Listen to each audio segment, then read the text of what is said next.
When prompted, follow the instructions on the printer's front panel to replace the vacuum pump filter. Remove the material cartridges from the processing station.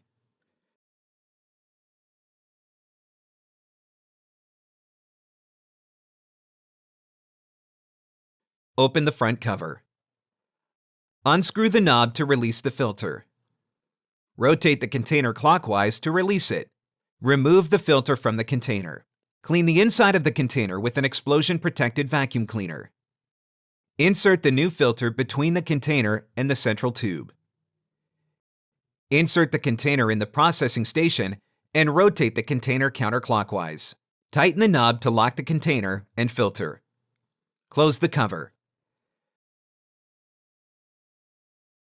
Replace and connect the material cartridges.